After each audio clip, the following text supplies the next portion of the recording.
PhD ವಿದ್ಯಾರ್ಥಿಗಳ ಭವಿಷ್ಯದ ಜೊತೆ ಪ್ರೊಫೆಸರ್ ಆಟ ಆಡಿರುವ ಆರೋಪ ಕೇಳಿ ಬರ್ತಾ ಇದೆ. ಗುರು ಶಿಷ್ಯರ ಬಂಧಕ್ಕೆ ಕಳಂಕ ತಂದಿರುವ ಘಟನೆ ಧಾರವಾಡದ ವಿವಿಯಲ್ಲಿ ನಡೆದಿದೆ.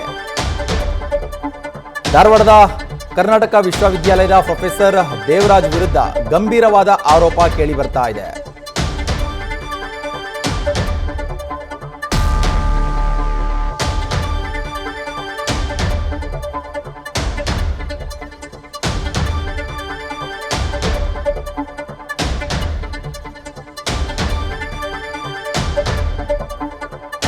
ಡಾಕ್ಟರ್ ದೇವರಾಜನ್ ತಂಗುದರಿ ಅವರು ನನ್ನ ರಿಸರ್ಚ್ ಗೈಡು ಮತ್ತು ಇವಾಗ ಅವರು ಚೇರ್ಮನ್ ಆಗಿದ್ದಾರೆ. ಅವರ ವೈಯಕ್ತಿಕ ಕಾರಣ ಪೂರ್ಣಗೊಳಿಸದೇ ಇರೋದಕ್ಕೆ ನನಗೆ ಡಿಪಾರ್ಟ್ಮೆಂಟ್ನಿಂದ ಇಲ್ಲಿಗಲಿ ಹೊರಗಡೆ ಹಾಕಿಬಿಟ್ಟಿದ್ದಾರೆ, ಡಿಪಾರ್ಟ್ಮೆಂಟು ಮತ್ತು ಲ್ಯಾಬ್ರೇಟ್ರಿಯಿಂದ. ಯಾವ ರೀತಿ ವೈಯಕ್ತಿಕ ಕಾರಣಗಳು ಯಾವುದಂದರೆ ದುಡ್ಡು ಬಿಡ್ತಾ ಇದ್ದಾರೆ ಮತ್ತು ಅವರು ಇದು ವೈಯಕ್ತಿಕ ಸಂತುಷ್ಟಕ್ಕಾಗಿ ಹುಡುಗಿಯರನ್ನ ಸಪ್ಲೈ ಮಾಡು ಅಂತ ಹೇಳ್ತಾ ಇದ್ದಾರೆ ನನಗೆ. ಅಂದರೆ ಹೆಂಗೆ ಸಪ್ಲೈ ಮಾಡೋದು? ಹೆಂಗೆ ಸಪ್ಲೈ ಅಂದರೆ ಒಬ್ಬ ಹುಡುಗಿ ಜೊತೆ ಅವ್ರ ಅಫೇರ್ ಇತ್ತು, ಆ ಹುಡುಗಿ ಕೈ ಬಿಟ್ಟು ಹೋಗಿದ್ದಾಳೆ, ಆ ಹುಡುಗಿ ಕರ್ಕೊಂಡು ಬರಲಿಕ್ಕೆ ಹೆಲ್ಪ್ ಮಾಡಬೇಕಂತೇಳಿ ಇಂಡೈರೆಕ್ಟ್ಲಿ ಅಪ್ರೋಚ್ ಮಾಡ್ತಾಯಿದ್ರು.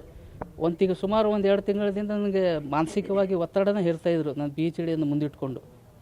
ಹಾಗಾಗಿ ನಾನು ಇದೆಲ್ಲ ನನ್ನ ಕಡೆಯಿಂದ ಆಗಂಗಿಲ್ಲ ಅಂತೇಳಿ ಹೇಳಿದೆ. ನಾನು ನೀವು ಏನು ಕೇಳ್ತಾ ಇದ್ದೀರಾ ಅದು ನಂಗೆ ಪೂರ್ಣಗೊಳಿಸ್ಲಿಕ್ಕೆ ಆಗಲ್ಲ, ದಯವಿಟ್ಟು ನಾನು ಇಲ್ಲಿ PhD ಮಾಡ್ಲಿಕ್ಕೆ ಬಂದಿದ್ದೀನಿ, ದಯವಿಟ್ಟು ನನಗೆ ದಾರಿಗೆ ಅಡ್ಡ ಬರಬೇಡಿ, ನನಗೆ PhD ತೊಂದರೆ ಕೊಡಬೇಡಿ ಅಂತ ಹೇಳಿ. ದೂರದ ರಿಲೇಟಿವ್ ಸರ್, ದೂರದ ರಿಲೇಟಿವ್ ಅಂದರೆ ಒಂದೇ ಊರಿನವರು ಸೇಮ್ ಕಾಸ್ಟ್, ಲಂಬಾಣಿ ಜನ.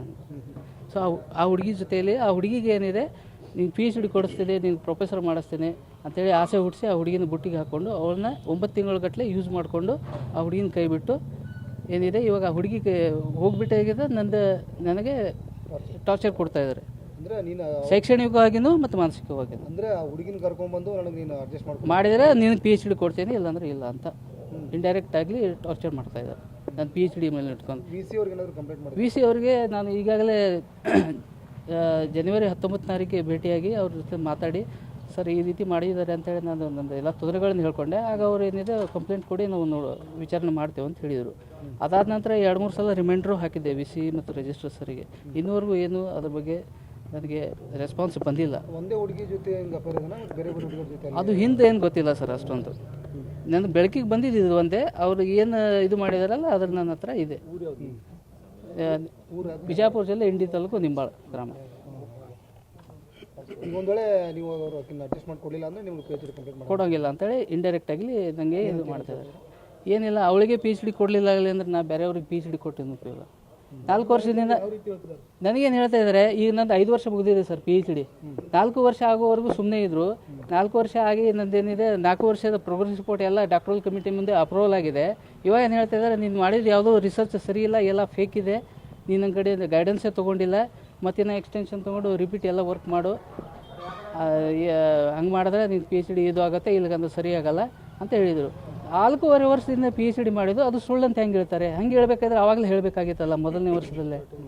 ಇವಾಗ ಇಂಡೈರೆಕ್ಟಾಗಿ ಹಿಂಗೆ ಹೇಳ್ತಾ ಇದ್ದಾರೆ ಅಂದರೆ ಇವೆಲ್ಲ ಪ್ರಾಬ್ಲಮ್ ಕ್ರಿಯೇಟ್ ಆಗಿದ್ದು ಅವ್ರ ಬೇಡಿಕೆಗಳನ್ನು ಮುಂದಿಟ್ಟಿದ್ರು, ಅದನ್ನು ನಾನು ಪೂರ್ಣಗೊಳಿಸಲಿಲ್ಲ, ಅದನ್ನು ನಾನು ಇಗ್ನೋರ್ ಮಾಡಿದೆ. ಆವಾಗಿನಿಂದ ಇವೆಲ್ಲ ಪ್ರಾಬ್ಲಮ್ ಕ್ರಿಯೇಟ್. ಪ್ರಮುಖ ಬೇಡಿಕೆ ನೋಡಿ ಸರ್, ಬೇಕಾದಂಗೆ ಏನೈತೆ ದುಡ್ಡು ಕೇಳ್ತಾರೆ.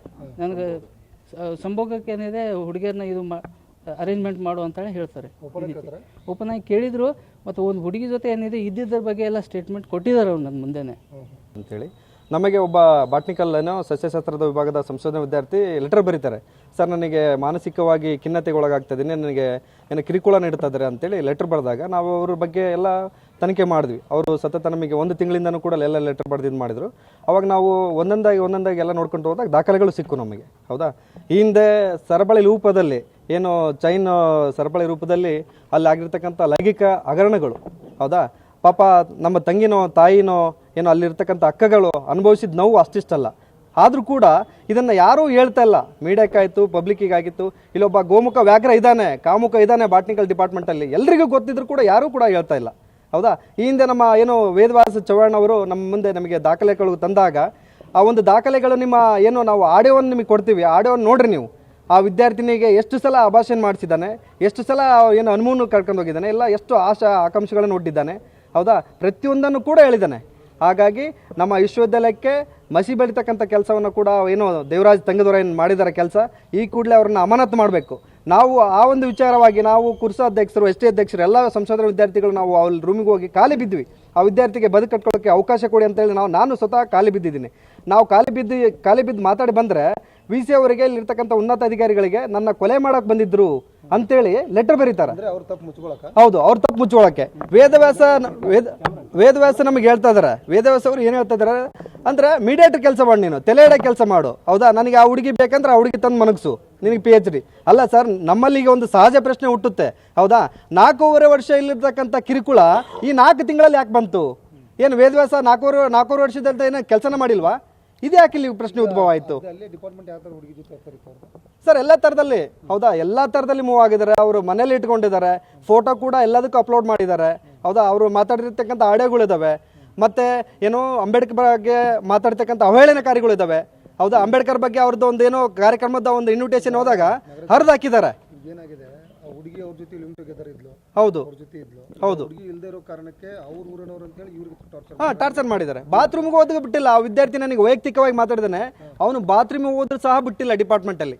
ನನಗೆ ಅಡ್ಜಸ್ಟ್ ಮಾಡಿಕೊಡು, ನನಗೆ ಏನೋ ಸೇತುವೆ ಆಗು, ನಿಮ್ಮ ಅಪ್ಪಾಜಿ ನಂಬರ್ ಕೊಡು, ನಿಮ್ಮ ಅಮ್ಮನ ನಂಬರ್ ಕೊಡು, ಅವಳು ನನಗೆ ಬೇಕೇ ಬೇಕು ಅಂತಕ್ಕಂಥ, ಅವಳಿಗೆ ಬೇಕೇ ಬೇಕಂತಕ್ಕಂಥ ಏನೋ ಅಂಶ ಒಡ್ಡಿದ್ದಾನೆ. ಆ ವಿದ್ಯಾರ್ಥಿನಿಗೂ ಕೂಡ ಒಡ್ಡಿದ್ದಾನೆ ಅಂತ. ಅದು ವಿಡಿಯೋ ಆಡಿಯೋದಲ್ಲಿ ರೆಕಾರ್ಡ್ ಐತಿ. ನಿನ್ನ ಇದೇ ಯೂನಿವರ್ಸಿಟಿಯಲ್ಲಿ PhD ಮಾಡಿಸ್ತೀನಿ, ನನ್ನ ಪ್ರೊಫೆಸರ್ ಮಾಡ್ತೀನಿ. ಕಂಪ್ಲೇಂಟ್ ಮಾಡ್ಬೋದಾಗಿತ್ತಲ್ಲ ಸರ್. ಪಾಪ ಆ ಹುಡುಗಿ ಇನ್ನೂ ಅಪ್ರಾಪ್ತೆ ಅಂದ್ರೇನೋ, ಈಗ PG ಮುಗಿಸ್ಕೊಂಡು ಹೋಗಿದ್ದಾಳೆ. ಆಗ ಏನೂ ಗೊತ್ತಿಲ್ಲ. ಹೌದಾ, ಆಸೆ ಆಕಾಂಕ್ಷೆ ಹುಟ್ಟಿದ್ದಾಳೆ. ಭಾಳ ಇದೆ ಅಂದ್ರೆ ಈಗೆಲ್ಲ ಮದುವೆ ಆಗಿದಿರ್ತಾರೆ, ಎಂಗೇಜ್ಮೆಂಟ್ ಆಗಿದಿರ್ತಾರೆ. ಹೆಣ್ಣು ಅಂತಕ್ಕಂಥದ್ದು ಮಾಡ್ತೀವಿ. ಅವ್ರ ಮೇಲೆ FIR ಕೂಡ ಮಾಡ್ತೀವಿ. ಈಗ ಕೂಡಲೇ ವಿಶ್ವವಿದ್ಯಾಲಯ ಆಡ್ತಕ್ಕಂಥ ಆಡಳಿತವಾಗ ಕುಲಸಚಿವರು, ಮಾನ್ಯ ಕುಲಪತಿಗಳು ಅವರನ್ನು ಅಮಾನತು ಮಾಡಿ ಕರ್ನಾಟಕ ವಿಶ್ವವಿದ್ಯಾಲಯದಿಂದ ಗಡೀಪಾರು ಮಾಡಲಿಲ್ಲ ಅಂತಂದರೆ, ನೊಂದಿರ್ತಕ್ಕಂಥ ಕಿರುಕುಳಕ್ಕೆ ಒಳಗಾಗಿರ್ತಕ್ಕಂಥ ಎಲ್ಲ ಮಹಿಳೆಯರನ್ನು ನಾವು ಕರ್ಕೊಂಡ್ಬಂದು ಅದೇ ಥರನಾಗಿ ಎಸ್ ಸಿ ವಿದ್ಯಾರ್ಥಿಗೆ ಅನ್ಯಾಯ ಆಗಿದೆ. ಪರ್ಟಿಕ್ಯುಲರ್ಲಿ ನಮ್ಮ ಎಲ್ಲ 3 ಸಂಘಗಳು, ಕುರ್ಸಾ ಆಯಿತು, ನಮ್ದು ST ಆಯಿತು, SC ಸಂಘದಿಂದ ನಾವು FIR ದಾಖಲೆ ಮಾಡ್ತೀವಿ.